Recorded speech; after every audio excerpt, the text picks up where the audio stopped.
Cheers. Okay, so you was there when I was there. Yep. Good to see you. Good to see you. All right, we are going to get started here. Good evening. I just want to let you know I am Charlotte Strimler. I am the manager, owner here at WLX Radio, and just want to welcome everyone here. We're very excited for a full night here. Our first order of business is the most important order of business, and we would like to welcome Tommy Lee Kidd and Abigail up to the stage to lead us in a word of prayer.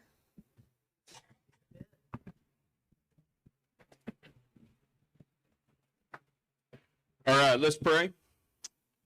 Dear Heavenly Father, we come to you tonight, and we're so thankful, Lord, to live in such a wonderful country. We just celebrated 250 years.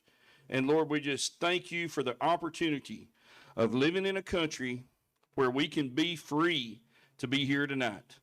Thank you for that privilege and that honor. And God, I thank you for the candidates that are going to be here tonight that are going to be speaking. Lord, I pray that you just please help them and in all of their talks, Lord, everything they say be according to your will. God, we thank you so much for our elections and our ability to come and elect folks. And Lord, we thank you for just the honor and privilege of being able to make decisions based on our free choice and our free will. God, we thank you for the privilege of living in this country and not across the way where people are really having trouble and struggling right now. And God, we pray for those conflicts going on overseas. God, just please help them. And God, as we come tonight, Lord, most of all, we thank you for sending Jesus. Lord, we thank you for not leaving him in that grave and raising him on the third day. And God, if there's anybody under the sound of my voice here tonight in person, on the radio, Lord, hearing this in any way, Lord, and they don't know you as Savior, I pray that you do not let them sleep until they come to the saving knowledge of Jesus Christ as their Savior. Lord, we thank you, we praise you, we give you all the glory, all the honor. All this we ask in the name of Jesus. Amen. Amen. Thank you. Thanks, Tommy. And we have a veteran, Travis Caldwell, is going to lead us in our Pledge of Allegiance. Allegiance to the flag of the United States of America and to the republic for which it stands, one nation, under God, indivisible, with liberty and justice for all. Thank you. And of course, we're here for the 9th District Congressional debate. And I just want to thank the Republican Party for putting this on tonight. And for our moderators that are here tonight, Lawrence Sutton and Chris Stutz. Guys, thank you so much for taking the time to do this tonight. And if you don't know these guys, you need to come up and talk to them. They're not shy. They will talk to you and tell you all about all the great things going on in this wonderful county that we have here. So without further ado, Lawrence, Chris, I'm going to turn it over to you guys and do what you guys do best, which is talk. Well, good afternoon and welcome to Lawrence County, Tennessee and the WLX Country Cafe. The Lawrence County Republican Party is excited to bring you a debate between the Republican candidates for the newly formed 9th Congressional District. I'm Chris Stutz, and I'm the secretary of the Lawrence County Republican Party, along with my friend here, Lawrence Sutton. He and I will be your moderators for tonight's debate. Also joining us off camera is the rest of our county party executive committee over here. Thank you guys for being here. Tonight, we're live here at WLX Country Cafe, on the radio and on Facebook. Every Republican candidate from the 9th District has been able to join us except for Brent Taylor. We have a room full of supporters and constituents ready to hear your answers. We want to thank our candidates for embracing the importance of debate and taking the time to be here with us. We also want to thank everyone that's in our audience and you for taking the time out to listen or watch live and choosing to be an informed voter. Lawrence is going to recognize our sponsors and go over the rules for tonight's debate before we get started. Well, want to thank Stryker Steakhouse. What a great place to eat. What a great restaurant that we have in our community here. Yes. And I really want to thank WLX and like to thank Roger Wright and Charlotte Wright Strimler for doing this. Charlotte just got back from vacation and she's actually has a bad cold and has come here and set everything up for us tonight, and really appreciate what Charlotte and Roger does for this community as well. Absolutely. Thank you, guys. Yes. So debate rules. We had the candidates draw numbers to establish the order of introductions and the first questions and closing statements. We will have a 90-second introduction. We will have a 90-second per answer for question. There will be a 30-second rebuttal if the candidate's name is referenced by another candidate, and then we will have a 3-minute closing statement. Each candidate will also be given what is called an interjection card, where it's for 30 seconds to be used anytime during the questions. Interjection cards cannot be used during the opening statements or the closing statements, and if they don't use it, they will lose it. So to get started, let's have a warm round of applause for our candidates that have come here and are going to be taking these questions.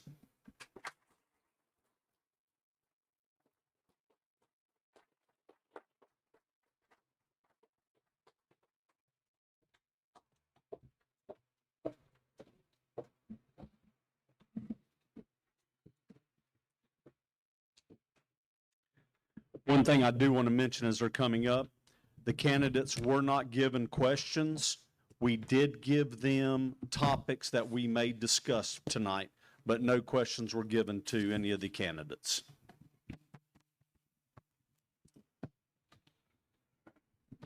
You guys want to start? Todd drew number 1. We'll be going from Todd on down, and you can start with your 90-second introduction. Thank you, and it's an honor to be here, and it's an honor to draw number 1. Before you start my time, I would like to recognize a few people. We have 3 state representatives in the crowd. We have Representative Jody Barrett, Representative Scott Sapicki, and Representative Kip Capley. If y'all would give them a round of applause for coming out. They do a fantastic job and very conservative, and we're glad they're here with us tonight. And also, we have some other elected officials. Any other elected officials, would you please stand tonight? Tommy Lee Kidd, Chris Morris, David Morgan, Andrew McClanahan. Thank y'all for being here. It means a lot. It means a lot when the locals come out. All right, good evening. It's glad to be with you. Thank you for being here tonight. Thank you to the Lawrence County GOP, WLX, and Stryker Steakhouse for hosting us. I'm Todd Warner, and I'm an 8th-generation farmer, small business owner, husband, father, and grandfather. I'm running for Congress because I love this country, and I want to make Tennessee better for the next generation to come. For too long, politicians have gone to Washington, have forgotten who sent them. They promise to be fighters. They promise to be conservatives. Instead, they turn out to be nothing but cowards. What do you mean when you say that, when you call them cowards? We have the SAVE Act in Washington right now. It's been passed by the House. It's sitting over in the Senate waiting to be passed. We have people like Tom Tillis and John Thune that has not supported our President Trump. And our president needs supporters that will stand by his side and get things like this passed. I don't want to go to Washington to make friends or climb any political ladder. I want to go to Washington for one reason, and that is to be your voice. Washington does not need another political insider who is worried about fitting in. It needs someone who is willing to stand up, keep their word, and fight for the people. And that's exactly what I'll do if I'm elected as your next representative. I'd be honored for the opportunity to earn your support. Thank you.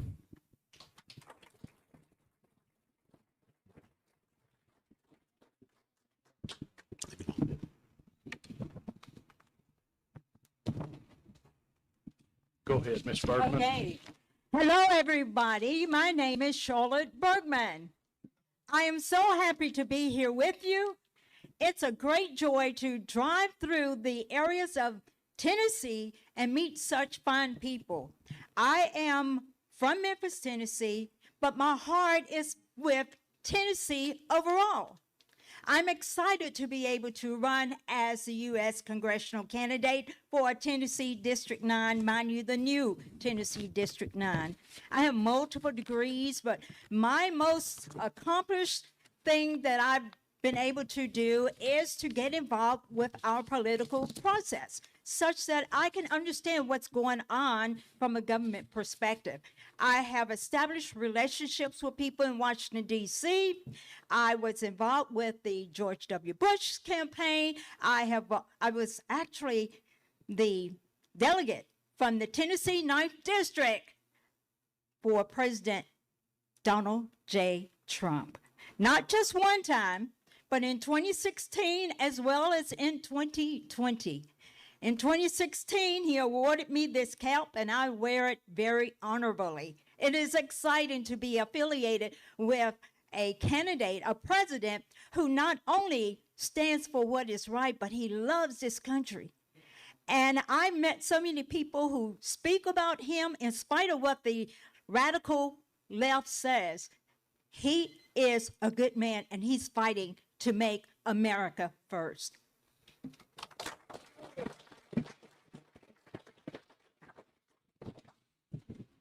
Go ahead. Good evening, everyone, and thank you again for those of you who are in elected office for being here. Thank all of you for being here and staying involved in the political process. I say this often, we cannot continue to have success in this country if we're turning out less than 30% of our voter base. We have to energize this party, we have to energize our movement, and we have to move it forward. My name is Jeremy Thompson. I'm running for United States Congress in the 9th Congressional District for a number of reasons. But the primary reason is that I love this country enough to die for it, and I hope I've demonstrated that over 22 years of military service. Military service does not make a candidate exclusively qualified for the job, and I've made that clear to everybody I've encountered. But I've watched our country turn itself inside out over the last 15 to 20 years. And I believe it started with the Democrat policies under Barack Obama, and I think it got that much worse under what I think was an illegitimate presidency of Joe Biden.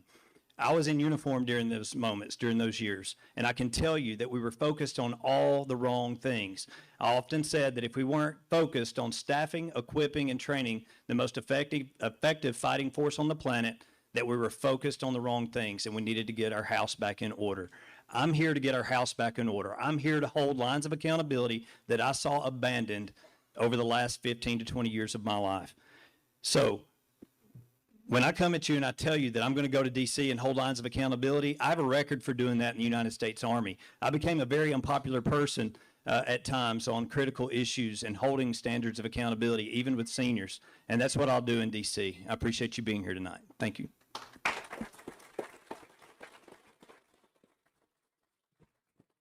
All right, we'll go ahead and jump into the questions. Mr. Warner, you get to go first. The 2024 GOP platform reduced references to God, removed explicit language affirming the right to life, and omitted the Second Amendment. If elected, will you advocate for restoring stronger, more traditional language on these issues in the 2028 platform? Thank you for the question. And first of all, I support Donald Trump 110%. Make no mistake about it. I support the America First platform 110%. I don't care if the Republicans' agenda is 1 page or if it's 100 pages. There's some things that I'm going to stand on that I'm never going to give up on, and I'm never going to waver from. And I'm going to tell you what they are. First of all, 100% pro-life. No doubts about it. I'm not wavering for that. Second, 100% pro-Second Amendment. We'll now never wave on that. We'll never cave. I hadn't caved in Nashville, and I won't cave on Washington. Third, I'm 100% pro-border security. Got to finish the job. President Trump's done a great job on the border. We've got to finish securing that border and stop the illegal immigration. And most of all, I'm 100% pro-family. Families are the backbone of this district. They're the backbones of this country, and we've got to make sure that we have a strong, strong family at home. Thank you. Thank you, Tom. I strongly support the 2024 presidential party platform. I do. It actually calls for the southern border carrying out the largest deportation operation in America history, bringing manufacturing jobs back to America, cutting taxes, stopping inflation, achieving energy dominance, and protecting our Second Amendment. I proudly stand with President Trump and this platform, but I also am very disappointed in the fact that in this platform, abortion is something that has been watered down. Strong family values, marriage between one man and one woman has been watered down. The Second Amendment policies have been watered down. I'm very disappointed in that, and I will work with the congressional congregation to make sure that we put those issues back into the platform because they are very important to citizens in this county and around the state of Tennessee. I am Charlotte Bergmann. I'm ready to rumble.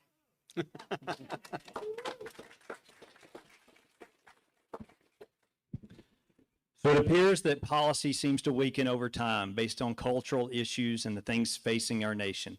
We find ourselves becoming weaker and weaker to try to become coattail assigned to those to our left and right. And I will tell you unequivocally that I have no interest in being coattail assigned to any political agenda or politician that exists in our country today.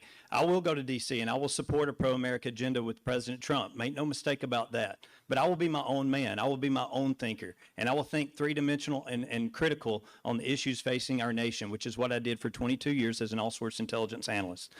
We seem to be weakening the GOP platform year after year, adjusting to cultural positions on the issues facing this nation. And I'm in favor of a biblical, constitutional-based platform where we value life, less government, and protect the rights that have allowed us to survive for 250 years as a nation. When we say pro-gun and pro-life, we need to mean that in its purest of forms. There is no debate outside those subjects or those topics. Any law that has been developed or created beyond that should be re-examined and put back to constitutional principle. We started this country with 7 articles. We now have 27 amendments over 250 years. And with those principles, we have over 225 to 250,000 laws on the books. It's time to deregulate, get back to our constitutional foundation, and run this country in a way that allowed it to survive for 250 years. Thank you.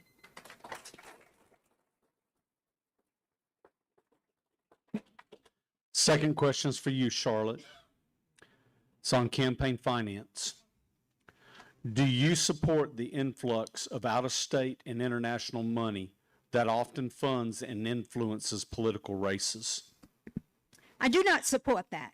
As a matter of fact, when it comes to campaign finance, I believe, first of all, in full transparency. And I know for a fact that there is a candidate running on the Democrat side who is going from state to state to state, who is pushing socialism in order to take away our rights here in Tennessee. I'm running as a grassroots candidate. My campaign is funded by the people of the various districts. I've had support from this district and districts across the state of Tennessee, which I'm pleased with that.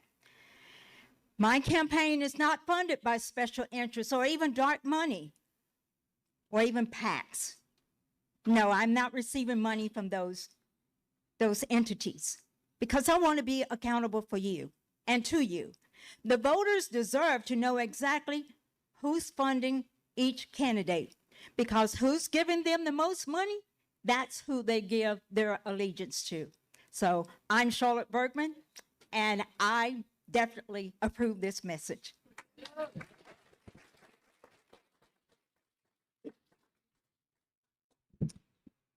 So I think there's a lot of room for campaign finance reform, and I've learned more about it as a federal candidate than I ever knew about it before. I'm not the millionaire candidate. I'm not the politician. I've learned more about what I already knew about politics during this process, in that I have met an existing elected official early on in this process that said I was wasting my time, effort, and money if I didn't already have $2 to $3 million in the bank. I think that's a shameful way to approach politics in this country. We have to stop letting these positions be bought and paid for. As long as they continue to be bought and paid for, you will not have an efficient United States government. My response to that individual was to stand by and watch God work and let the people of this great nation determine who they want serving them in this position of honorable service to the people. That's what this position is about. It's not about anything else. It's not about a pursuit of power. It's not about a pursuit of titles or status or money. It's about going there and potentially becoming less rich and doing what's right by the American people, holding government and institutions accountable. That's what you can count on if you send me to Washington in this capacity. Thank you.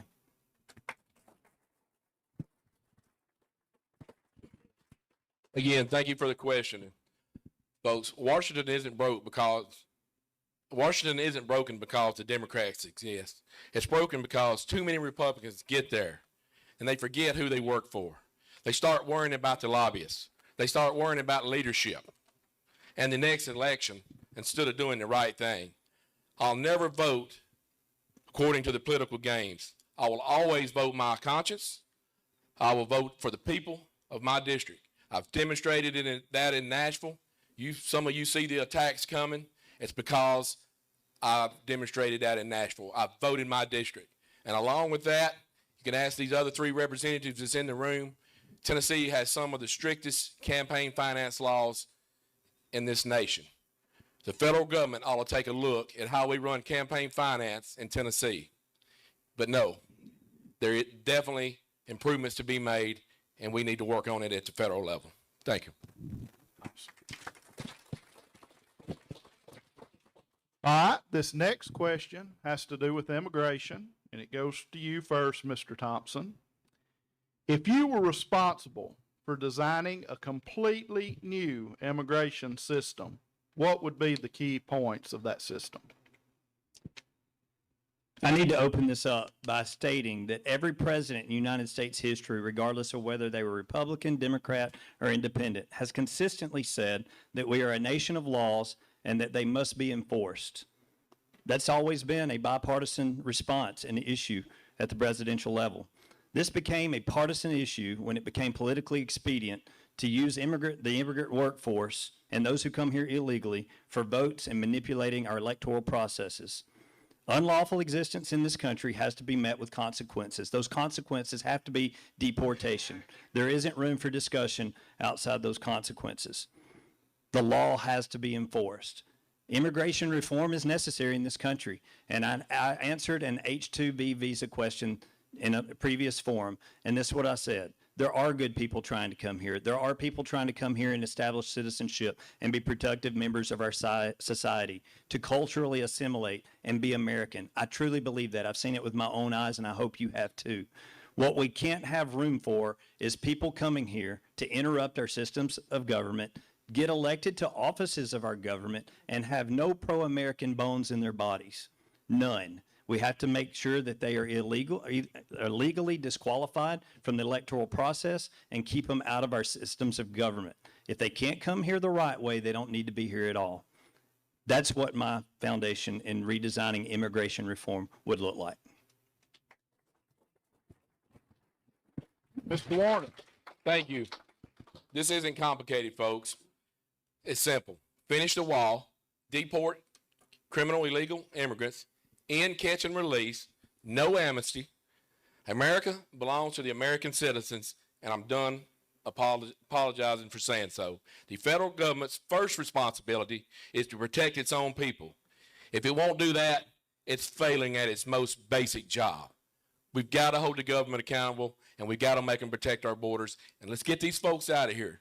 There's a proper way to come. I support legal immigration, and let's do that. Next thing. The citizen birthright stuff that the Supreme Court, and we may hit on that here in a little bit. I don't stand for that. No way. The Supreme Court left it open for Congress to fix that. If I'm elected as your representative, that's one thing I'll start on first, is fixing the birthright citizenship. Thank you. Ms. Bergmann. I believe in legal immigration. As President Trump said, we'll put a door in the middle of the wall and have people to come over legally. Legally. I do not believe in illegal immigration. It hurts Americans. People must come through the front door, not through the back door. The previous administration's wide open border policies, they caused chaos. They caused crime, fentanyl deaths across our country. We must secure the border, which we're in the process of doing, and enforce our immigration laws and put Americans first. And when I think about Americans first, I will share with you what I observed recently. I went with my family on a family reunion. And in the hotel that we stayed in, normally I would see people who could not speak English working in the facilities. This time I saw Americans, and all I could think about was, what is the benefit to their children and their families to be able to work and to be able to provide resources for them instead of them growing up and stealing? So this is having a snowball effect. No more cost of high housing costs and living, because we are controlling our country, America first.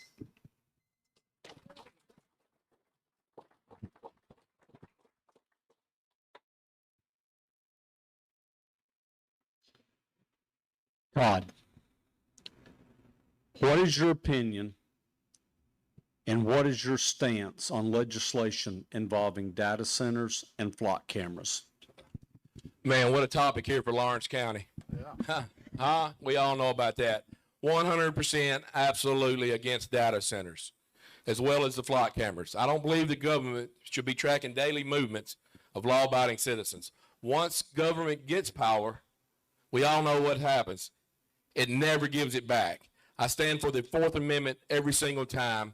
And when it comes to data centers, the same answer. Absolutely no data centers destroying rural Tennessee, destroying our farmland.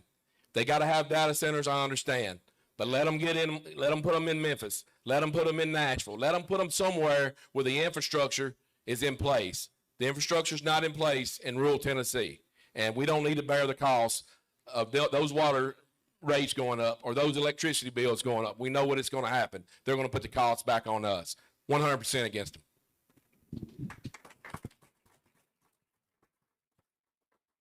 You know, it's a lot to take into consideration when you talk about data centers and flock.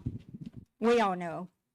Sometimes our intelligence community can lose control of themselves and try to survey the communities and get into your personal business.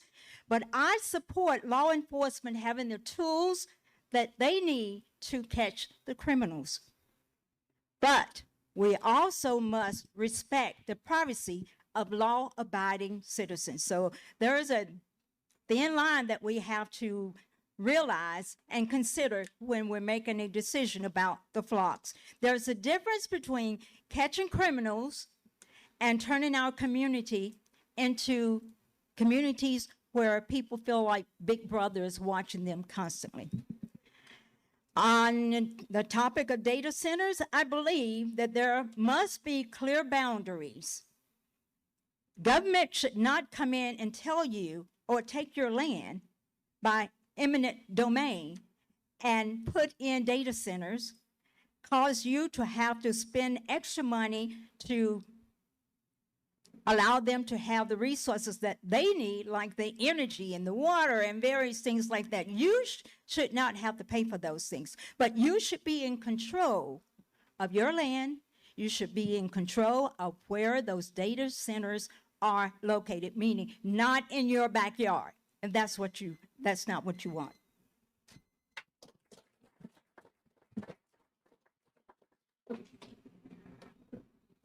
Okay, so I've said this and my answer's been consistent. It's important for everyone here and listening abroad to understand that there are responsibilities and power and authority in local, state, and federal government. We are running for a federal office up here, so our responsibility will be to regulate or deregulate at the EPA, the Department of Energy, and the Tennessee Valley Authority to make sure that your taxes and your money is used appropriately and not hiked or increased through the proposal of a data center or any other federally implemented system or facility. What I want to say in addition to that is that I think government has failed to communicate the intent of data centers and how they are a necessary component of future infrastructure.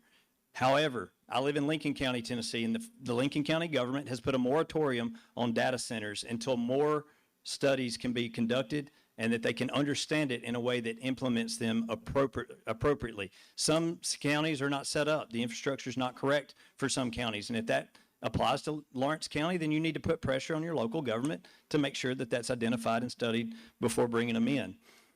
We have to also look at future competition with China, Russia, and our near-peer threats. As it pertains to flock cameras, I took a duck hunting trip to Dyersburg, Tennessee about a year and a half ago, and when I came home 3 weeks later, a traffic citation showed up in the mail. Laws should never be enforced by video surveillance under any circumstances whatsoever. None. If it's not witnessed, it shouldn't be enforced by any authority or power. Nobody wants to live in the United States of America under a surveillance state, and I would stand against it. All right, Ms. Bergmann, this next question goes to you. What do you perceive to be the largest crisis facing Tennessee, and how will you attempt to solve it legislatively in Congress? I look around, I feel like Paul Revere, because there are so many people who are honest people, but they don't understand what is happening in our country. We are being inundated with liberals, radical liberals, who want to take away your rights. And what they're trying to do now, for instance, our Democrat opponent, Justin Pearson, is being supported by the radical AOC, Ilhan Omar, Bernie Sanders. All of these are radical leftists. And I'll tell you what, if we are not careful and we're not paying attention, they're coming in and they're bringing their money and they're bringing their anger and they're bringing their insults in terms of calling us racist and Jim Crow and KKK. They're coming, guys, and we need to be aware of it. And we do not need to be asleep. This is coming whether we like it or not. Mr. Thompson. I think one of the more important crises facing this local area in the 9th District is crime, and crime getting away with no accountability whatsoever. For the last 12 to 15 years, we have systematically taken the enforcement aspect of the law out of the hands of law enforcement officials at the local, state, and federal government. And what that's turned into is a catch and release state. When you live in a catch and release environment across this nation, you're not protected in any state or any community until you get that policy back correct. One of the things facing this local area is overwhelming drug addiction. We have to get out in front of drug addiction. The President Trump and his administration has tried hard to implement enforcement measures all the way down into South America so the drugs don't get here in the first place. But one of the things I'll tell you is you got kids going out here and experimenting with drugs that have fentanyl and other drug-related laced products in them, drugs that they think they can experiment with without a deadly result. And they're dying by the hundreds and the thousands across this nation right now. It's something that we really got to get out in front of and put the law enforcement capacity back in law enforcement officials' hands instead of putting the handcuffs on those who protect and serve our communities. I would open up that policy, rewrite it, redesign it, and probably keep the highest conversation in the United States government in favor of local, state, and federal law enforcement as it pertains to enforcing current laws. Mr. Warner. Thank you for the question. Let me tell you, folks, the biggest threat to Tennessee isn't Tennessee. It's Washington. It's the reckless spending. It's the inflation. It's an open border. It's a government that's forgotten who it's supposed to serve. We don't need another congressman who cares about fitting in Washington. We need one who's willing to stand up to Washington and fight for the people of this district. And I want to say something regarding Mr. Thompson's statement on law enforcement here in this state. The last couple budgets that we've passed, we've added as many as 80 new state troopers in this state. We've passed a law in this state. If you rape a child under the age of 13, that person convicted can face a death penalty. We've done everything in this state's power to crack down on violent criminals in this state, and we will continue to do so at the state level. We have a bunch of great representatives that believe in the way of enforcing the law and making, when you commit a crime here in Tennessee, that you get the harshest punishment that you can get. And we will continue to do that at the state level. So thank you. Thank you, Mr. Warner. Do you want a rebuttal to that, Mr. Thompson? I think so. So I've carried a badge and a gun in my county of Lincoln under 5 different sheriffs since 1998. I've been on the streets. I've taken people off the streets. I've put them in jail. There was a time when that was a favorable thing to do. The point in my comment was we have taken that favorability out of the capacity of law enforcement's hands. We've made them sit in their vehicles and become reactive versus proactive. And people in the Tennessee State Legislature, whether it's all Republican, all Democrat, or a majority thereof, have consistently wrote more and more laws. Over the last 3 years, if you don't already know, they passed more than 500 to 600 new laws per session. We've got to get away from that. We've got to get back to constitutional grounding and processes.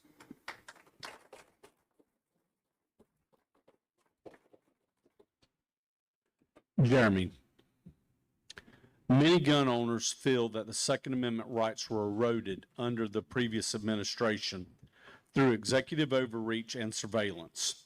They argued the Republican Party failed to provide an effective check.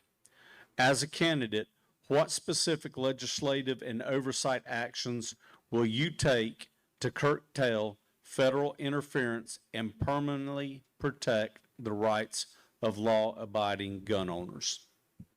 Thank you. President Trump and this administration has 24 more months to solidify and codify the initiatives that he's put in place with the pro-American agenda. One of those things is constitutional carry across this country. It's something that I very much believe in. I am a shall not be infringed candidate. There are no conversations outside the Second Amendment of the United States Constitution, and this is why. 250 years ago, people were operating under the tyranny of King George III. And we don't understand that if we don't read history. But we have to understand history if we want to know where we're carrying this country. We cannot continue to allow our rights to be eroded through one law after another after another. At some point, law becomes so convoluted that you don't have law anymore. You have anarchy, and nobody that I know in the United States of America who is a red-blooded United States citizen wants to operate under anarchy. So my answer to this question is constitutional carry across the board. With great freedom comes great responsibility, and we have to put that back in the people's hands and take it out of the elected officials' hands.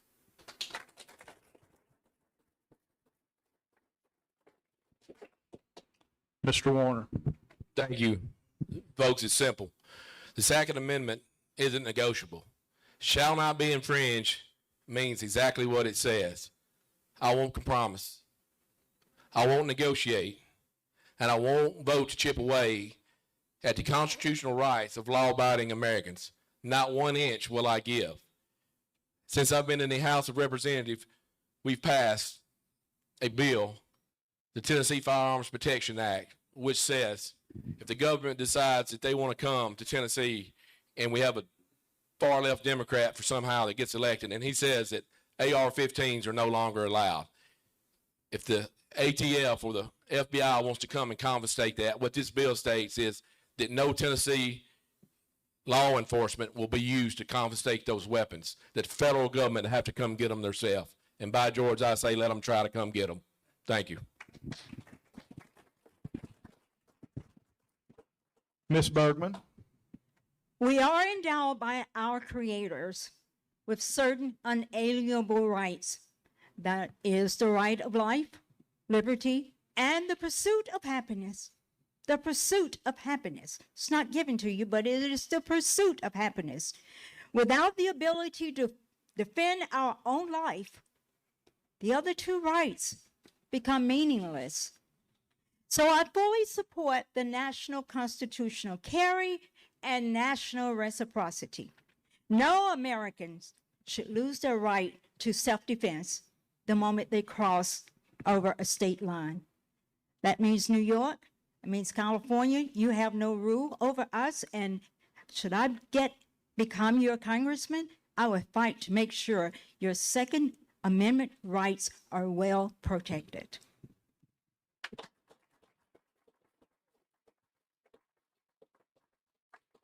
All right, this next question's on health care, and Mr. Warner, it'll go to you first. We're all familiar with the promises that were made when Obamacare was passed.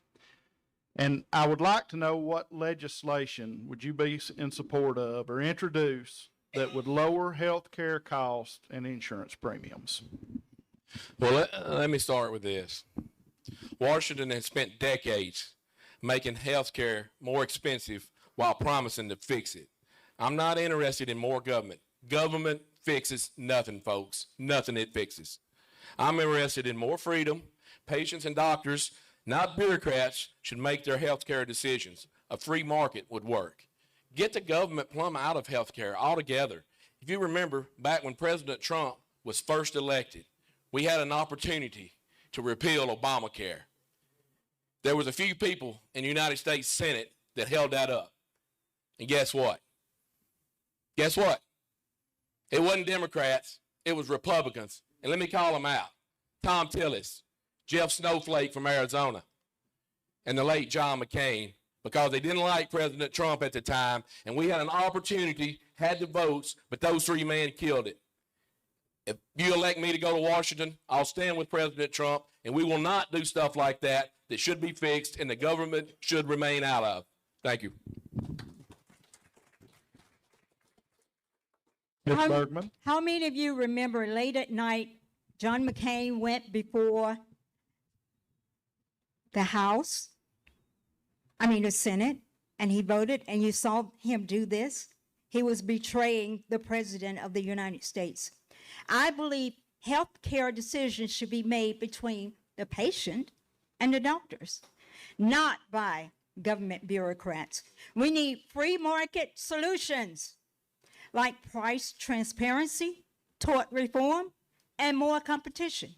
We need to make sure that Obamacare is totally gutted out of our government. I strongly oppose government-run health care like Medicare for All or socialized medicine. And I guarantee you, if a Democrat manages to cause enough chaos and anger and get people out to vote, this is one of the things that they're going to uphold: Medicare for all, socialized medicine. That would destroy families and communities. I will fight and vote against those things. Send me to Washington, D.C., guys.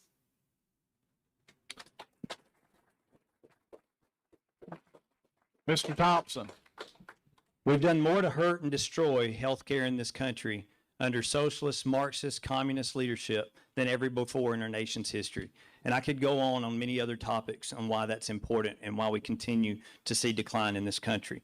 Obamacare created a system that reflects more of a socialist, communist framework where business owners and industry were required to fund health care for those who are already dependent on society, and it accelerated decline in quality of services, which has led to the closure of rural hospitals, the closure of EMS-related services across this country, and we have to protect free market competition in the United States of America. We cannot drift into a Marxist, socialist, communist society, which is what they would do if they are given power here forward.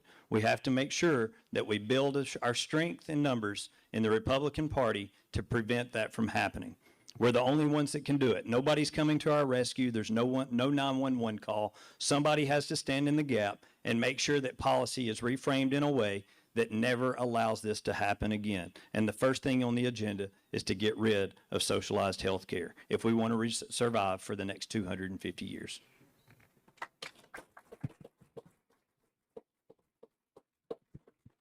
Charlotte, next question is for you, and it deals with our national debt. Inflation, wage growth, and federal spending remain top voter concerns. How would you focus on the national fiscal responsibility of tax reform and inflation? You know, I don't have to tell you, and many of you already know, this debt is totally out of control. We are now over $39 trillion in debt, and every day billions of dollars are added to the debt, almost on a daily basis. And we are saddling our children and grandchildren with a burden that they didn't even create. This reckless spending, it's got to stop. We must cut wasteful government spending, eliminate duplicate government programs, and return to a balanced budget. We must doge everywhere we can go to make sure that fraud is addressed, that the excess spending unnecessarily is eliminated. We must return to a balanced budget, and I will be voting for a balanced budget. We cannot continue to kick this can down the road. I believe John McCain used to say that.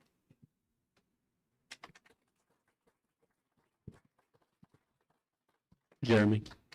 In 1974, the United States Congress wrote a law to hold themselves accountable by laws that already held them accountable. It's comical to think about. But in 1974, they wrote a law that was called the Congressional Budgeting Act. They haven't adhered to that law over 38 times since they wrote it. So 38 times we have failed as the United States Congress to present the President of the United States with a reasonable, logical budget proposal. Instead, we do continued resolution after continued resolution. As a United States military member under many of these years, what I saw that do is shut down systems of government where you had to pay twice the money and go in more deficit and debt to get things regenerated and restarted, things like staffing, equipping, and training across the spectrum. It's horrendous. It's horrific for our government. We cannot continue to do that and expect successful results.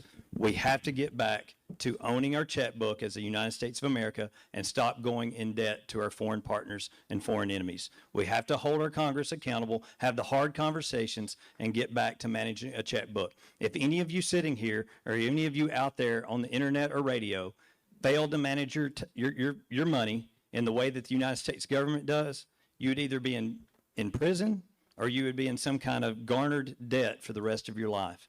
We have to hold government and institutions accountable. That's what I will do as your next United States Congressman.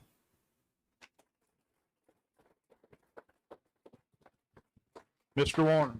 Thank you for the question.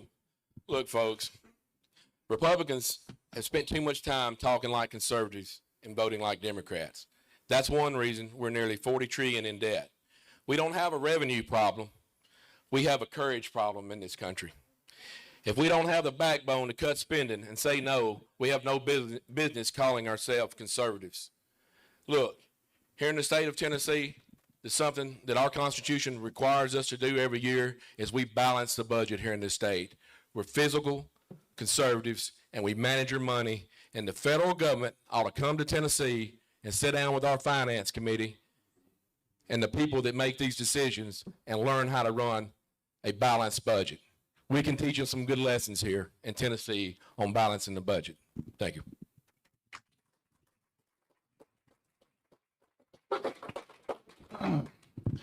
Our next question goes to Mr. Thompson. Some politicians have come under much criticism over their stance on the spreading of Islam. Mr. Thompson, what is your thought on Islam in this country? My thoughts on Islam facing this country is that we survived for 250 years without foot washing stations and 5 calls to prayer in our nation's schools across this country. We have to get out in front of that. I've said this many times. I will continue to say it. I faced our nation's enemies in their own backyard. I know what radical Islam and Islam as a whole looks like. I know what it looks like in their own country. I know what it looks like here. I know their practices and their intent.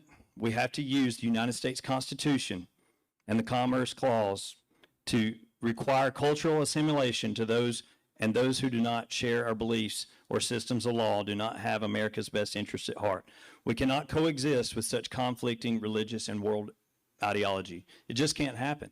I don't know why we continue to float this conversation and not meet it head on in the United States Congress.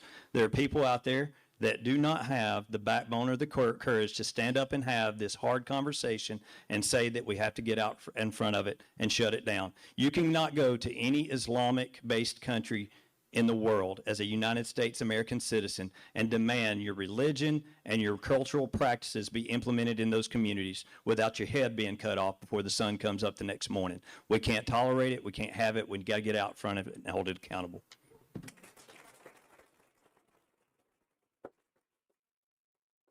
Mr. Warner. Thank you. It's simple, folks. Radical Islam, Sharia law are incompatible with the American values and our Constitution. I'll never support policies that import terrorism, erode our Christian heritage. Political correctness ends with me. I'll fight to protect our families, our freedoms, and our country from radical Islamic threats. I was hoping one of our counterparts would be here tonight because I was really wanting to hear his answer on this.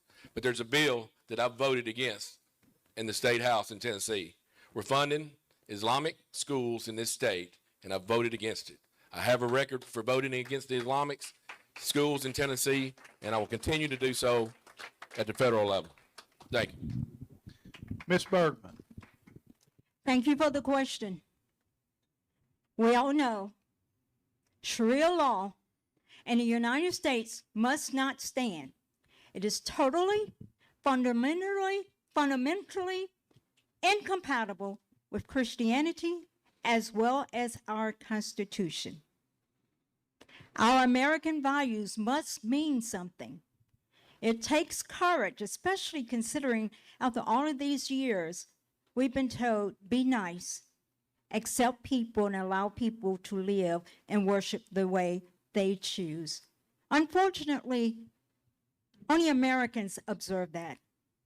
Radical Islamic individuals and supporters do not respect our laws, respect our Constitution like we do, and it is dangerous because our children and our grandchildren are going to be impacted adversely. There, as has been stated, there have been schools which have received vouchers in the great state of Tennessee. These schools, we don't know exactly what they teach, but they are Muslim schools, and chances are they are teaching Sharia. These are children who are becoming indoctrinated, who will be around yours and my children, and Sharia law is dangerous. There's nothing to play with.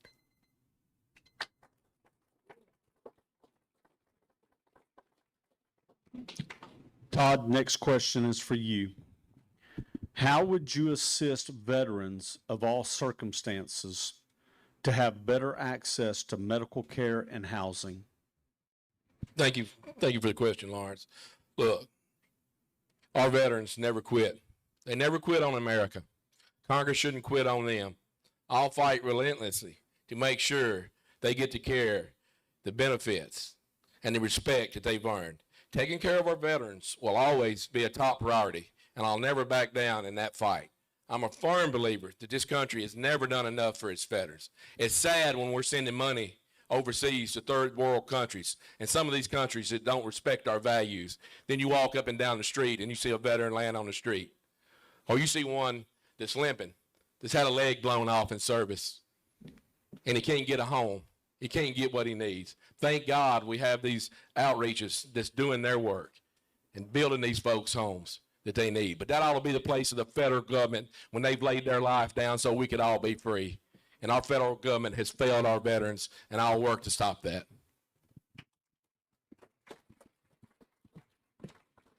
Ms. Bergmann. We must never forget what our veterans sacrificed when they went to war for us so that we will be able to rest in our beds safely at night. They suffered a lot. Many of them gave large parts of their life to this country. It is our responsibility in terms of the federal government to make sure that they get their just rewards in terms of respecting them, providing them with the care that they deserve. Our veterans deserve much better. There is a broken VA system that we have today in various counties. Too many of our heroes are waiting too long to receive health care, or they have to go to another community and wait weeks and months to get care. That's because of the bureaucracy, and that bureaucracy, it has failed them. We must increase accountability within the VA, give veterans real choice in their health care, and ensure that they receive the benefits they earn through their service to our country. No more thinking of our veterans as second-class citizens. We owe them. Thank you. Mr. Thompson. So national defense and national security are the number one component of our United States Constitution. It's something I'm incredibly passionate about. Having served 22 years on active duty in the United States Army component, I will tell you that for the last 14 years of my life, I've been a member and an active member of multiple veteran services organizations that go to Capitol Hill in the House, the Senate, and the executive, even the judiciary when necessary, to advance veteran support causes. I will continue to do that for the rest of my life, whether I get elected into the seat or not. But as an elected United States Congressman, I'll not have to do that as a third party anymore. I'll be the man in the chair that gets to carry those hard conversations forward on behalf of United States veterans for the service that they provide to this country. I've worked with Secretary Collins and President Trump on expanding and streamlining health care by expanding facilities, hospitals, and healthcare providers. We can't continue to endeavor those processes if Congress is unwilling to get together and fund them. That's the major issue and obstacle in the United States Congress right now, is that veterans represent around 2% of our total population. And unfortunately, that's how most elected officials approach that conversation. So what I will tell you as a sitting United States Congressman, I will put our veterans first. They'll no longer have to worry about where the money's coming from if I have a voice in the room. I will work hard every day to make sure that our veterans are served as much in our capacity as they have served in theirs. Thank you.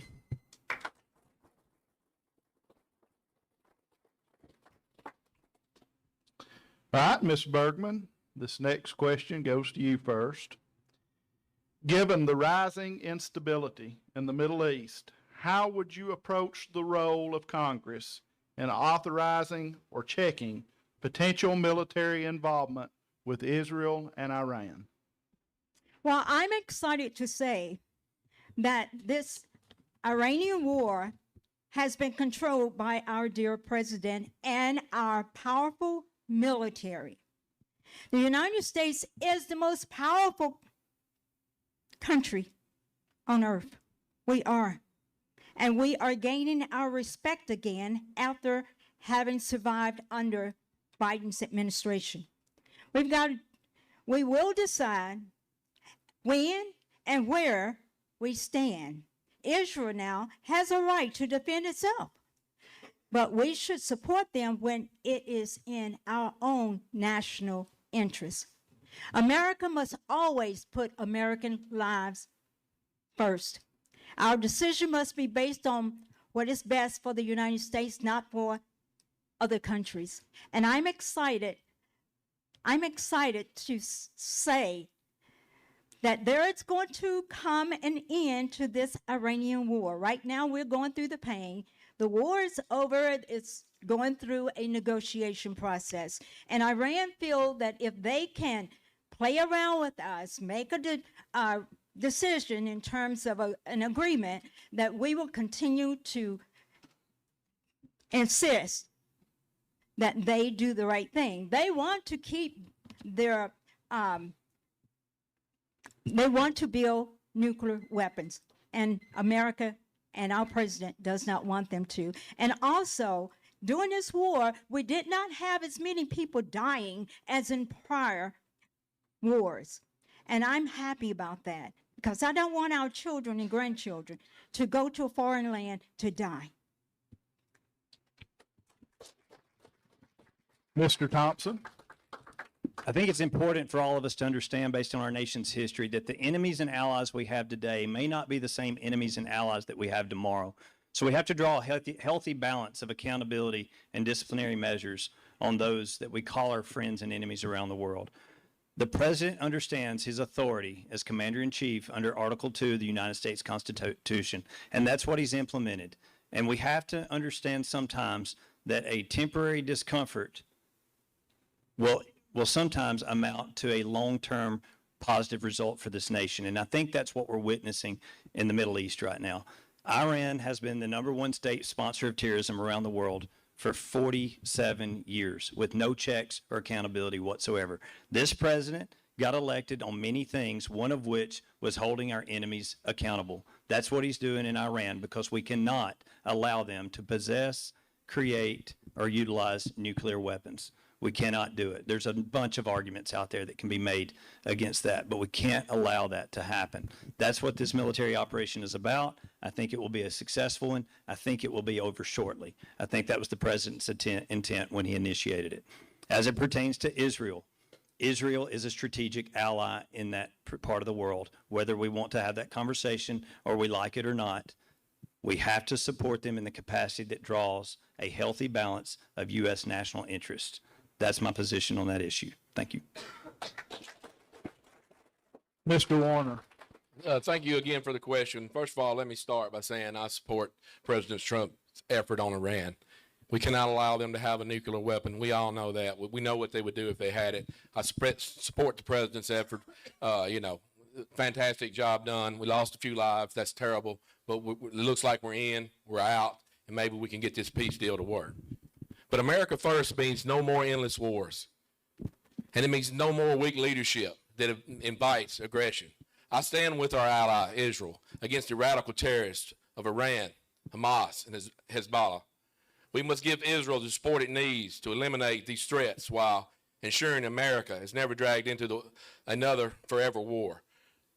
Project strength, secure our own border first, and put American interests above all else. That's how we achieve the real peace, is through strength. And let me hit back on Israel for 1 second. I don't want to go too long on it. My time's winding down. But we all remember what happened 2 years ago. Was it October 7th? How many babies, young children that were raped, that were burnt?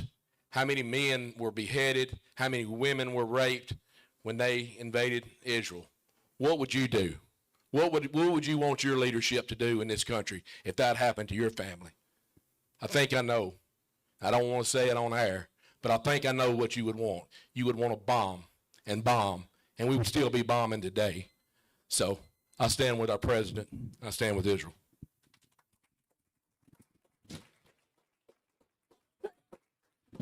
Jeremy, what differentiates you from the other candidates running for the Tennessee 9th District? Thank you. I've said this time and time again. I'll continue to say it. Number one, I'm 47 years old. I've been around the world 2 or 3 times. I've been exposed to things that other candidates on this ticket have not been exposed to. I understand national defense. I understand the measures of accountability in ways that maybe other people don't understand them. I am committed 100% to standing in the gap and having the hard conversations that need to be held for institutional and individual accountability in Washington, D.C. Otherwise, I wouldn't be running for this office. I wouldn't be up here before you today. I've served 22 years making sure that I did my part on behalf of U.S. national security. I've taken that very, very seriously. I want you to know that when I go to D.C., it's not to chase titles, status, or money. It's to go have the hard conversations and hold institutions accountable. I think what separates me is that I bring a third-dimensional analytical thought process to everything I encounter, and I've always been result-oriented. I will bring results to Washington, D.C. if you'd have me as your next United States Congressman. Todd. Thank you there, Lawrence. Look, I'm the only active farmer in this race. We know what this district is made up of. It's rural Tennessee. I didn't spend my life preparing to become a politician. I spent it working, raising a family, and fighting to make a living. Washington has had enough polished politicians and enough so-called statesmen. Look where they've gotten us. President Trump doesn't need another politician. He needs conservatives with backbones to stand beside him and take on the establishment and never back down. That's exactly what I'll do in Congress. And let me tell you something else. I've been ranked this year the most conservative member in the state house. I have a record for being conservative and voting my district, and that's what I'll do in Washington. Thank you.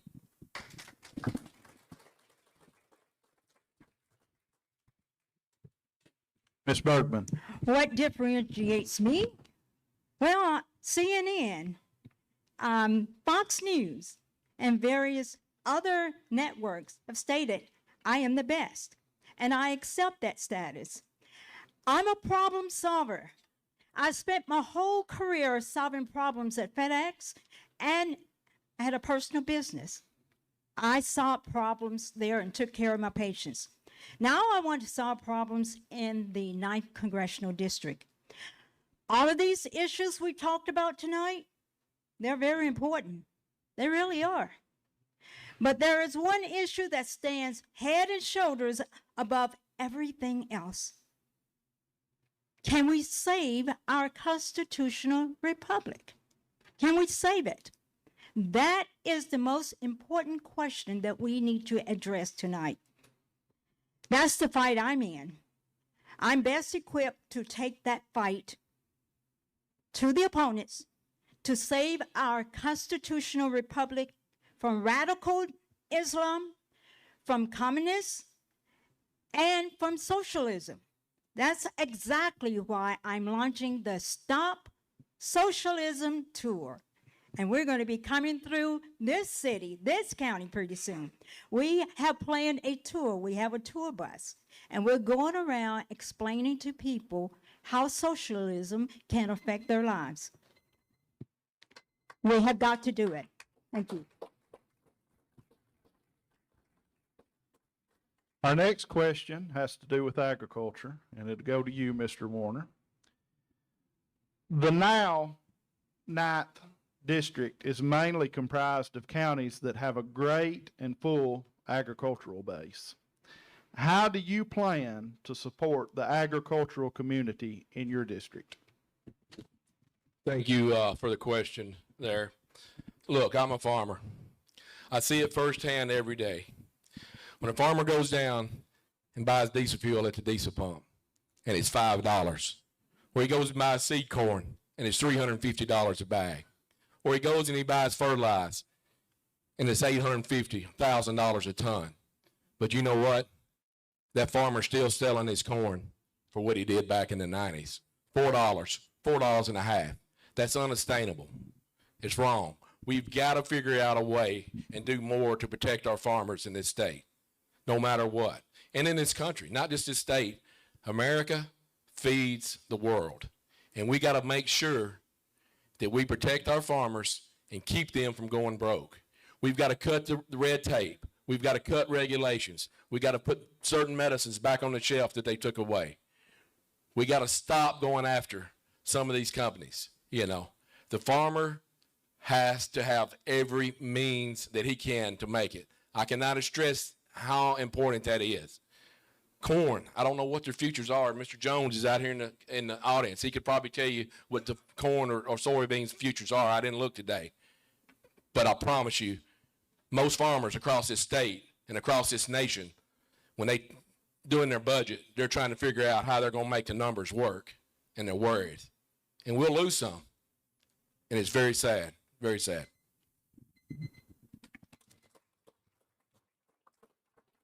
Ms. Bergmann. Yes. You know, as I've looked around and driven through this community, I look at the grass I look at the corn that is growing. I look at the cotton that is being produced. I look at the items that will provide the yield and the margins that are needed to have a successful farm. But I've also learned that help is on the way. First of all, sending me to Washington, D.C. is going to help. But just recently, Ag Secretary Rawlins, Ag Secretary Rawlins is joined with Bobby Kennedy, who is the HHS Secretary. And if you guys remember, when the big, beautiful bill was passed, one of the things that was determined was people are using the SNAP programs. They're using the SNAP program, or they were, to buy Coke, to buy candy, to buy goods that are not healthy for them. Our farmers are producing products and food that is healthy for people. Now, these people are finding out that they've got to spend more time in the produce department of their various stores. And so that's an opportunity for you guys to be able to receive additional resources to produce more products so that you can export those products to areas whereby you will experience a greater yield. I think it's exciting, this venture between HHS and the Agriculture Secretary, Brooke Rawlins, as well as Bobby Kennedy. You're going to hear more about it. You're going to be able to get more money in your pockets in order to protect your farms. And Mr. Thompson. So my family and I are also small-scale farmers. We raise livestock and hay crops annually to make sure that we're doing our part, not only to our family, but to our community and our nation. What I have witnessed and what I've seen is heartbreaking over the last 10 to 15 years of our nation's development. When I go to the local co-op or the TSC and I hear older farmers that have been in the business for many, many years asking the farm consultants behind the counter on how that they can shave off fuel or they could shave off potential fertilize costs to their fields. I heard a story not too long ago, and the old man was saying, "Hey, I'll just take half the fertilizer." And the consultant behind the counter said, "Well, you may as well not buy any at all. It just won't have the impact that you're looking for, and that money could be spent and used elsewhere." Those are not the decisions that our farmers should be having to make. Pete Hegseth, the Secretary of War, has recently declared food security as national security, perhaps the first time in our nation's history, and it's something that I'm very proud of. That budget, the DOW budget, is 4 times that of the United States Department of Agriculture. It's something that was recently recognized, and they felt it necessary to merger and declare food security and agriculture as a U.S. national security issue. I'm glad to be part of that. I'm glad to be out in front of that, and I will further that conversation for results as your next United States Congressman.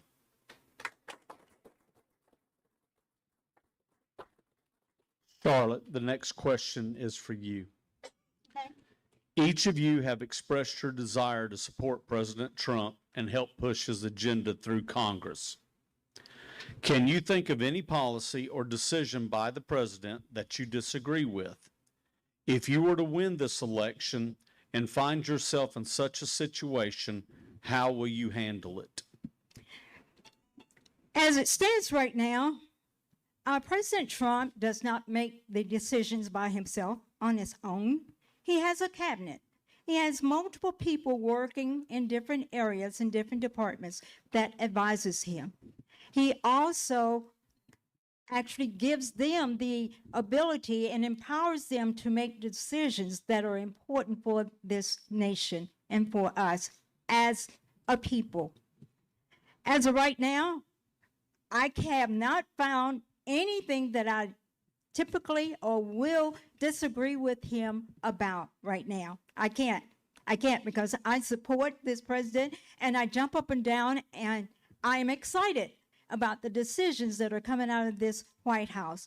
Now, there's a housing bill that was sent up and the president refused to sign it, but that's because they're not doing what he wants them to do and what is in the best interest of our country. They're not including the Save America Act. And that Save America Act will be used to protect our nation, to protect our election laws, election integrity. And without it, we're talking about anarchy internally in this United States. So I certainly support what the president is doing. And right now, I do support the fact that he's not passing the housing bill for right now, but it will get passed eventually. But our U.S. Senate has to do their jobs, and they're not doing them. Jeremy. Jeremy. Yes, sir. Thank you. So I've often said that as a local, state, or federal legislator, you should consider two criteria before making the next law. If it doesn't make us more free or more safe, we shouldn't be talking about it. We certainly shouldn't be spending money on it. In Trump 1, he had a 2-for-1 regulation policy exchange.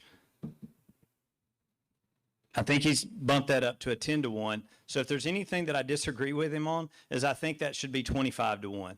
If I got to the United States Congress, that's a conversation that I would love to have with the president and turn that into a real policy-changing effort. We cannot continue to over-regulate this country and expect positive results. We are way too over-legislated. It's making us more and more unhealthy as we go. That's what I think I would do. I think I would take a 10-to-1 exchange policy and turn it into a 25 or more to 1 as it pertains to United States institutions and systems of government. Mr. Warner. Again, thank you for the question. Look, I've been a supporter of the president from day one. The day he come down the escalators and he said he was going to run for president. When he gave that speech, I said, that's my guy. And let me tell you, I've stood behind him the whole way. I've stood behind him the whole way. It takes a man that can make tough decisions. It takes a leader that can take the heat, that don't care, that don't let it bother him. But I promise you what that man has done, or what he's tried to do, is put America first. He wants what's best for you in the long run. He's the first president that I've seen in a long time, maybe in my lifetime, that I honestly believe has tried to put America first. And he showed that. I get it. It's been tough. The fuel prices have been high. Some want to blame the tariffs. I understand what he was trying to do. I'm a farmer. I sowed those soybeans. I know how bad it hurt. But look, he was trying to do what's best for us and trying to put America first and get us back on the right track. He was trying to level the playing field. And if I'm elected, I will stand with President Trump, make those tough decisions, and try to get us on the levelest playing field that we can get. Thank you. All right, our next question has to do with personal property rights, and it goes to you, Mr. Thompson. It was mentioned earlier about personal property rights, and there's been recent problems with TVA and data centers in this newly formed 9th District taking personal property of generational farms or people that have worked hard most of their life to obtain that property. Where do you stand on eminent domain and personal property rights? We're not getting any smaller. We're going to continue to grow, but our local and state, federal officials have a responsibility to get out in front of that growth and make sure that it's done in a way that is healthy for our communities and the state of Tennessee. My position on property rights is simple. The government has little to no authority without overwhelming research and justification to take over anybody's property. We have to work diligently day in and day out to deregulate this nation and get the government out of our lives and out of our processes. That's the only way we're going to survive as a nation. We often talk about property taxes and how much the government influences property taxes. And I said, if you have reached retirement age, you should no longer pay property tax at all.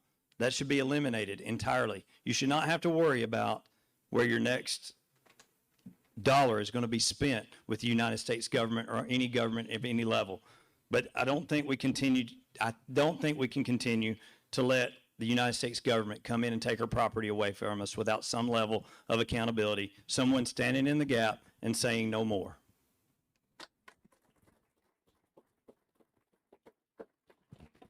Thank Mr. you. Warner. Thank you again. I don't support the eminent domain.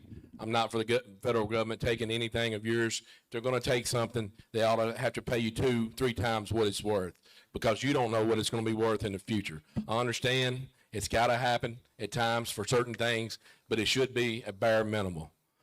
It should be up to you, for you to decide what you do with your property. It shouldn't be out of the government. The government should continue working on cutting regulations, cutting the red tape, and allowing you as property owners to do what you want to do with your property and succeed the way that you see fit, not the federal government. Ms. Bergmann. I think it's imperative that we think about the farmer who has had a farm in their family for years and years and years. And then you have a government that comes in and say, this part of your land, I want to take. Eminent domain. That's not right. It is not right.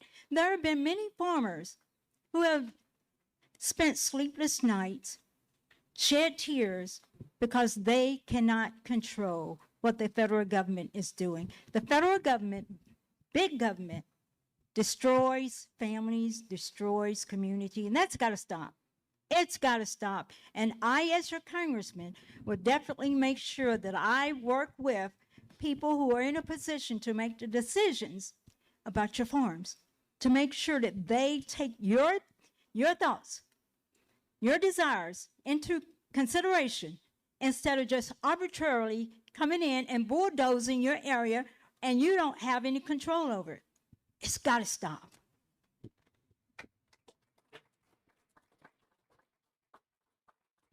Okay, Todd. Next question for you. Back in the spring, there was a controversial vote, especially with what's happening with the Epstein files by the Congress. And here's the question.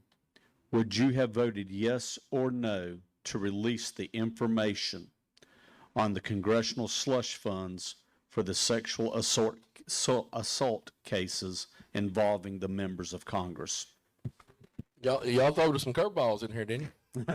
These wasn't on the list. That's okay, and I'm glad to answer the question. Listen, all files should be undocumented. The victims have got to be protected, but all files have got to be undocumented. We need to see them. As far as that slush fund you're talking about, it needs to go away. We don't have one here in Tennessee at the state level. Why does the federal government need a $40 or $50 million, I forget how much money's in it, but there's several million of your tax dollars to pay these victims to hush? No, there needs to be more prosecution for things like that. These people need to be exposed, and they need to get out of Washington. But yes, I would support unveiling all of that. Charlotte. I believe in total transparency. I believe people who do things that are wrong, and that's why they do it. They know that they can get away with being protected. That has got to stop. The Epstein files are something, or a weapon that the radical left are using to try to undermine President Trump, even though they know the truth.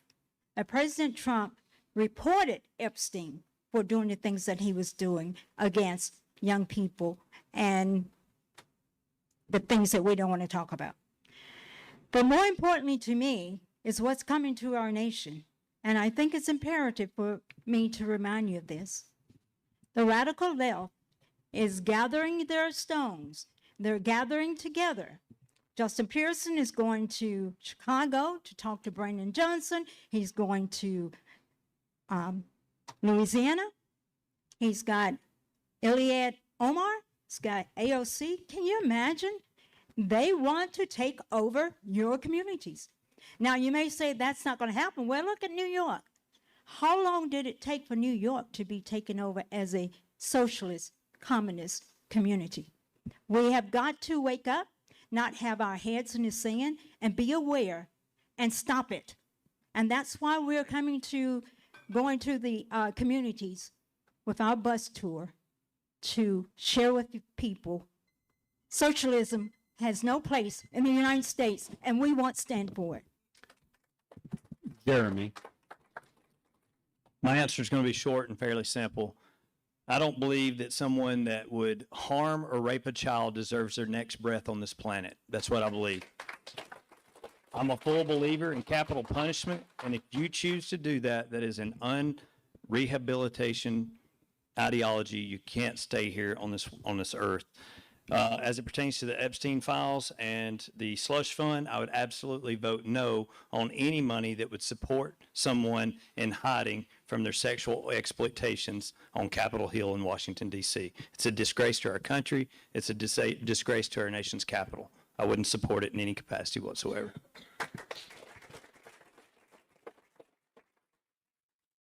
All right, we've come to the last question tonight. Charlotte, you get the last one. Okay, lucky me. What promises are you willing to make to your voters here tonight? Thank you, and thank you for this opportunity. I spent a number of years in my community when I realized people were losing their jobs. Spent a number of years going back and forth between Washington, D.C. and my community to fight for the people, to fight for their rights to live, to be able to work, to be able to take care of their families. My promise is to be transparent. If anybody wants my cell phone number, I will give it to you. Call me anytime. I don't know all of your concerns. I want to hear from you. I want to represent you. That's what this position requires. Not for me to make my own decisions, but to make decisions that are benefiting you and your family and your community. I promise I'm going to be there, and I would appreciate you giving me a chance to represent you. Thank you. Jeremy. First thing I want to tell you again, and I think I've said it already, is I'm not a politician. I'm not going to D.C. to be a politician, and it makes me somewhat nauseous to know that that's what I'm going to be labeled as on Ballotpedia and other social media sites as I endeavor this opportunity. I think that the office of United States Congress is one of great respect and great decency, and respect and decency is what has to be brought back to that office. So while I cannot promise you to go to D.C. and save the world, I can promise you to be the guy that stands in the gap, holds hard lines of accountability, and builds like-minded coalitions among the 435 members who are already there to make sure that we develop pro-American policy that hold those lines of accountability and get our country back to the way it's supposed to be. Those 7 articles and those 27 amendments deregulate and get rid of the things that are holding us back and breaking us as a nation. Todd. Thank you. It's a simple question, easiest question of the night. I guess that's the last question. Yeah. It's simple, folks. The answer is to be your voice. That's the promise I'll make. Every vote I cast will be a reflection of this district. It's the same principle that I've held in Nashville when I cast a vote. As I call back home, if it's a bill to do with our farmers, if it's a school bill in the State House to deal with our schools, I call the school teacher or I call a principal. The farmers, I call the farmers. If it's got something to do with law enforcement, I'm calling law enforcement. Hey, give me your thoughts on this. Where are we off here? Are we right or wrong? Tell me what to do, because I want your opinion. You're the expert in this matter. Not some politician in in Washington that's listening, or some lobbyist up there that's pushing some type of agenda. The promise I make to you is to be your voice in Washington, and that's a promise I can keep. Thank you. All right. You each get a 90-minute closing, a 90-second. We can't go more than 90 minutes. Yeah. 3 minutes. 3 minute? Okay, minutes. 3-minute closing statement. And we'll go in the same order we started. Todd, you get to go first. Thank you. I thought that was going to start on the other end, but I'm glad and ready to take it. Thank you all for being here. It's been an honor. It's been an honor to travel across this district and get to know many of you. And we're going to keep on for the next few weeks. But again, thank everyone for being here tonight. Thank you for the opportunity to participate in this debate. Before we close tonight, I want to tell a little story. A few weeks ago, there's a gentleman sitting in this audience right here in this very room, looked at me, and I quote, He said, Todd, you'll never be a congressman. You don't have the looks. And I thought to myself for a minute, what does he mean? I didn't worry about it. I brushed it off, pushed back a little bit, but I brushed it off. Well, folks, let me tell you something. The last thing I care about are my looks. I'm going to tell you, I'm 55 years old. The hair is falling out. It's turning gray. Belly's getting a little bigger. You know how it all happens. Let me tell you what I care about. What I care about is having the fire in my heart and the conviction in my soul to fight for the people of this district every single day. President Trump can't finish the job alone. He needs people in Congress who will have his back, stand their ground, and never back down when the pressure's on. I've spent my entire life farming this land. I've raised my family here. My roots run deep right here in Middle Tennessee. If I have the honor of serving in Congress, I'll never forget that. It's the people of this district that I work for, just like the promise I just made you. I'm not asking your vote for your vote because I'm the most polished speaker up here tonight. You figured that out. I'm asking you for your vote. I'll always tell you the truth. I'll always keep my word, and I'll never stop fighting for you.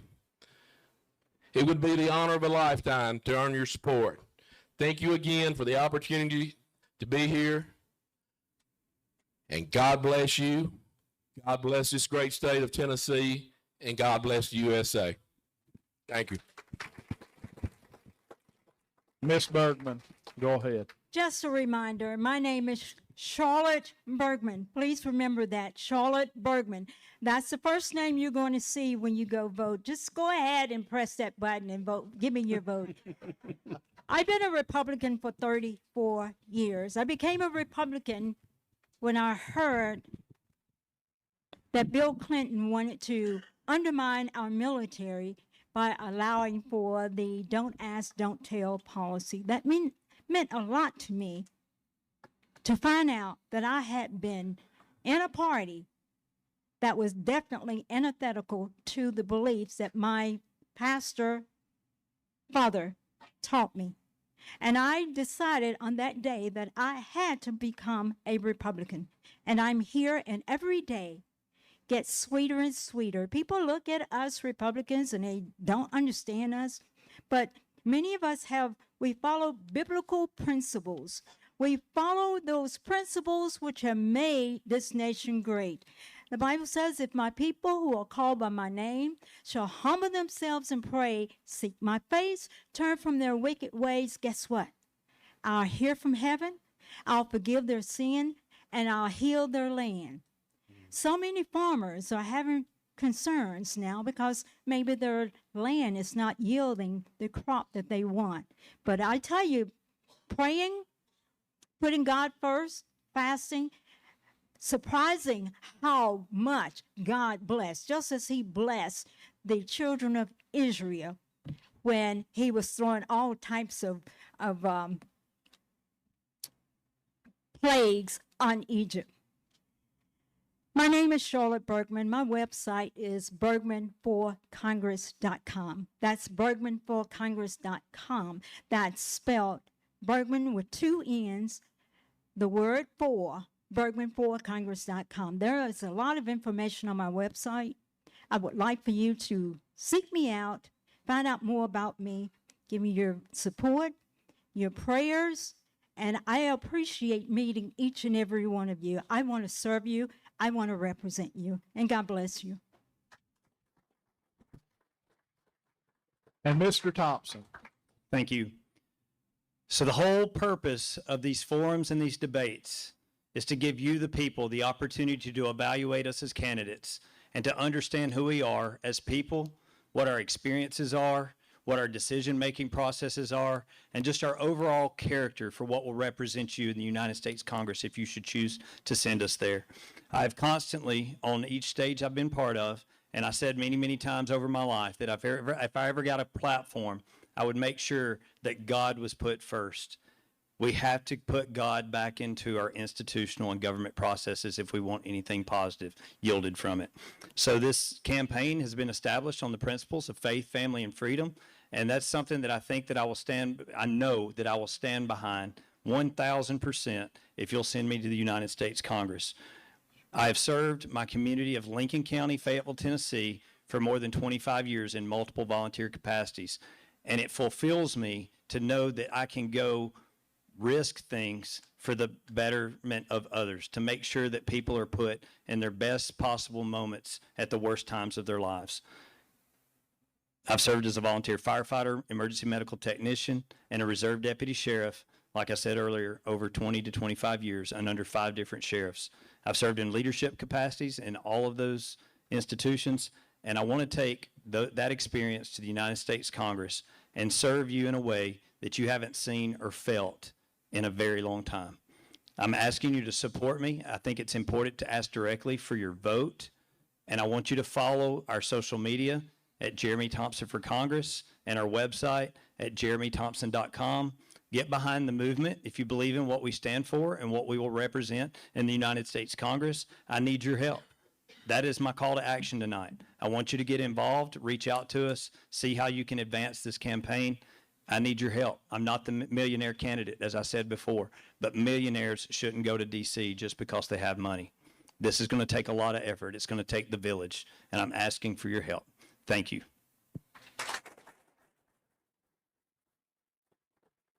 Thank you. We want to thank our candidates tonight that made the time to come speak with us. You've each conducted yourself in an exemplary manner. I think we had 0 of 6 interjections and only 1 rebuttal, Lawrence. That's got to be some kind of record. We want to thank everybody for joining us tonight in person.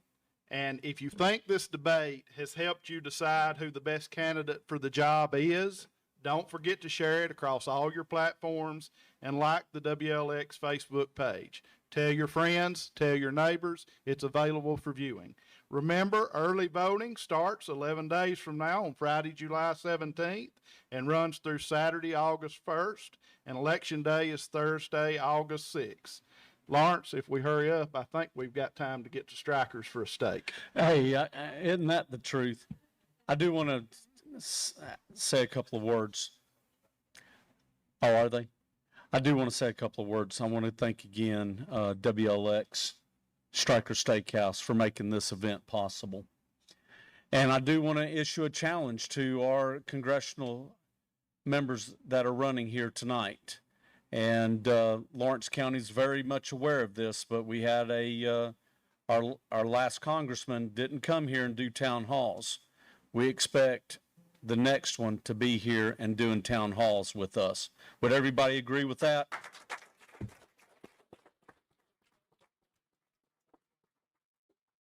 So after you're elected, we expect to see you guys back again. Again, thank you everybody for being here. Thank WLX and thank Striker Steakhouse for sponsoring this event. Good night. Good night.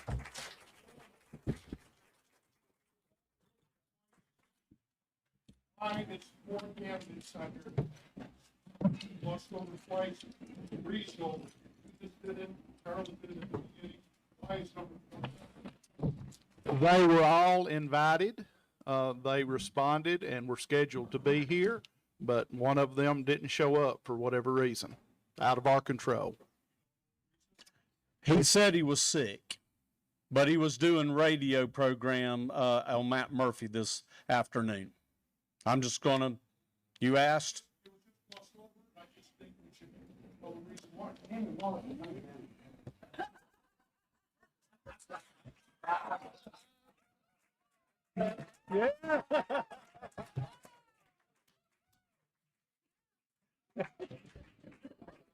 Good job. Yeah. Waiting for you guys to say something.